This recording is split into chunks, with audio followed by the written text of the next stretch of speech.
Hi, my name is Samantha, and this is my persuasive speech for my oral communication class, Saving the Bees. These following foods are just a few common items that our society eats: corn, wheat, lettuce, rice, and meat. What if I told you for the rest of existence, this among a limited variety of foods was left to eat in the world? Could you survive off just eating this? Would you really want to?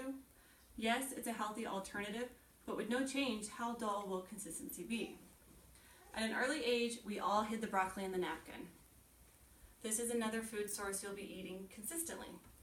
Could you live without the aroma of freshly picked flowers placed in a vase, sitting on your kitchen counter that were picked just for you? How about clean air?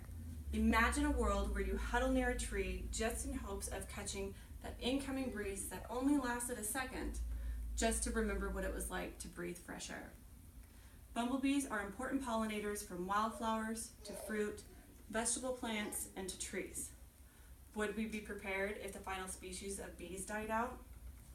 You could say goodbye to oranges, say hello to the scurvy disease that is brought on by the lack of vitamin C. Well, you could eat tons of broccoli. The continuing loss of bee colonies will have a detrimental effect on everything living. These creatures are seen as honeymakers and pollinators, but they're also seen as a nuisance. They sting you, they take up your picnic areas. How much we realize the loss of a species will determine whether we as humans will survive without them. Another form of bees are wasps. This is an N hornets, which is another form of bee that is slowly in jeopardy. Though they do not pollinate as much as honeybees do, they still contribute. So the bigger question is, what weighs on so many minds is how are the bees dying out? What could be causing this pandemic? For the most part, these factors have been narrowed down to the stress of being trucked around from orchard to orchard to pollinate different crops, pesticides, disease, weather changes, and parasites. There are a few planned defenses to help against the honeybee extinction. In July 2016, a farm bill passed that designates less than $2 million a year in emergency assistance to go towards the honeybees.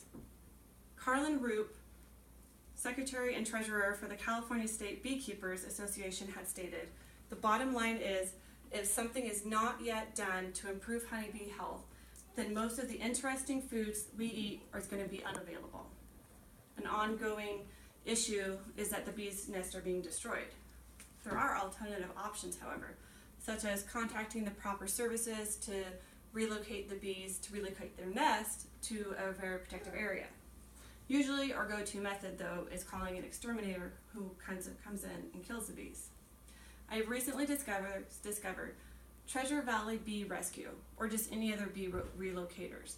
Companies such as this are taking a stance on improving the quality of bee care. It is best to have them removed by one of their professional team members. Bee relocation is good for your home, good for your county, good for your country, it's good for the world. Here is some insight on the seriousness of bee loss. May 12th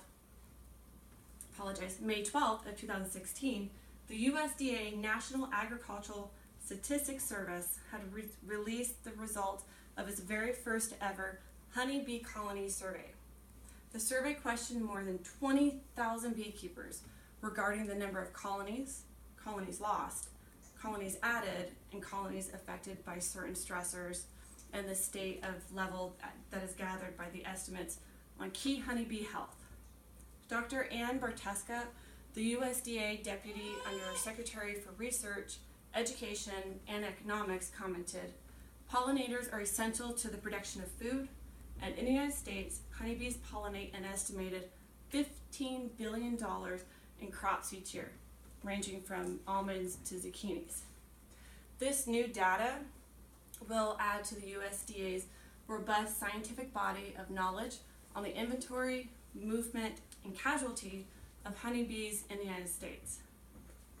Let's go ahead and talk about environment. When someone says grasslands, we think of wide open prairie fields. We don't really think about acres of wildflowers and thousands of honeybees pollinating in these vast areas. Several of the bees and beekeepers live in the Midwest, where there are thousands of acres of grassland. According to William Nye, a retired beekeeper and of the USDA, about 668 colonies in this region produce 27 pounds of honey per colony. It takes bees to visit 2 million flowers. 2 million flowers to fill up this jar of honey. These grasslands are being turned over for more corn and soybean field expansion, and the bees are losing their pollen sources in these areas. The main source of nectar is actually alfalfa, which produces a light colored honey. Cultivated field crops such as clover, citrus, cotton, lima beans, and dioecious fruit trees are important sources of pollen and nectar during these blooming periods. There's hope for us yet. Backyard beekeeping has begun emerging, which is helpful for local and urban farming units. Living in an area where there are beekeepers nearby, planting wildflowers or plants that attract bees helps give them diversity more among to pollinate. We only eat 5% of the food that is produced organically. I encourage you to support the local farmers by buying local foods, buying local honey, going to farmers markets. Go downtown to Boise during the farmers market season and start buying from there. It'll help them vastly. Sarah Red Laird, a beekeeper, stated, farmers have already started to take the extra step. If you have a farm, this is a few extra steps you can take. Monitor before pesticide application, reduce tillage to protect the ground nesting bees, and then also using herbicides selectively to avoid damaging beneficial insects. How about a food for thought? Bees are essential in the production of nearly 75% of our crops. We know that food is essential. How about your clothing? You think of going to the Buckle and buying a shirt for $30 was expensive? Without bees, imagine the loss of quality and quantity on cotton. It'll make clothing more expensive. It'll make it rare. You wake up in the morning, get ready for work, you reach over for that freshly brewed cup of coffee. Sorry, we can't have coffee. It's too expensive. It's too rare. Bees actually help with the quality. It helps reduce disease on coffee fields. Why? Well, according to the International Union of Biological Science, coffee plants varieties can yield a greater quality, greater quantity after the fruit has been after fruit has been pollinated by bees. Without bees, the plants are just subject to, again, disease and will be expensive. I ask you, pick up a packet of wildflowers. Pick up a packet of anything that will attract bees next time you go to the grocery store. Again, buy from farmers. Buy from their local shops. Call the Bee Protective Services and inform families and friends of this information. The more information we get out, the better we can help out the bees. We could survive without them, but for how long? We need honeybees. 1 out of every 3 bites you take of food was pollinated by honeybees. Bees help with putting fresh food on the table. Bees help with contributing to fresh air that we breathe because they pollinate certain trees. They're not yet extinct, but they are going endangered. I want you to take this step. Any step, small steps, is better than no steps at all. But we need to ensure the bees remain our helpful friends.